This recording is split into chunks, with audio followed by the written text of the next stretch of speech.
With all my 3D printing, recently there's bound to be a problem.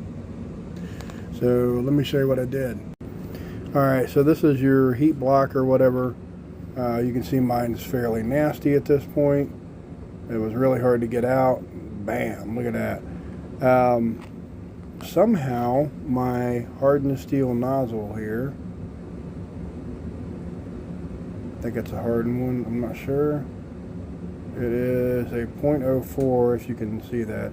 Anyway, it wasn't threaded in all the way.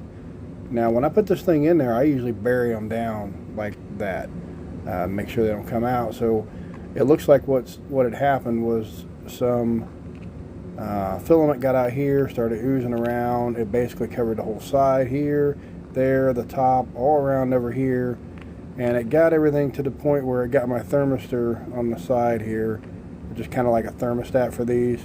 There's no way to reuse this. I'm not going to. It's unsafe. These parts are like, I don't know, 20 bucks or 25 bucks or whatever. I'm just going to replace it. The bad thing was when I pulled it out, this is the head for it here.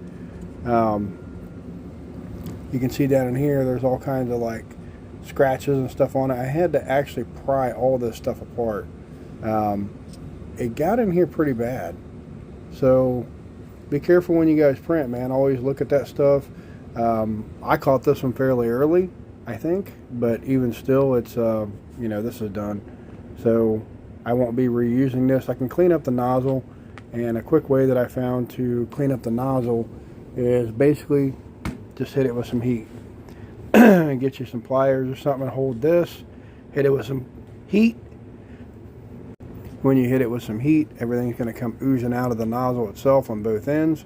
Let it do all that, let it get everything out of the inside, and then when it's still hot, you can take a paper towel or something and wipe it off, you know, just kind of gently. Don't touch it with your fingers, but hold everything with like some pliers or something to do this. Little hobby pliers or something. But yeah, that's savable. The rest of this, I don't care if it is savable. I'm not saving it. This is how fires start, guys. Do not use anything like this when it gets this bad. Toss this thing out, get you another one. They're not that expensive. So this is my setup over here, and as you see, I got screws just kind of laid out. There's some of the mess that it made that I haven't cleaned up yet, and that's where I just pulled it off. Not a hard fix, just gonna put me down for a couple of days, which sucks. Again, I can't say it enough, don't reuse these parts. Just buy a new one, you'll be fine.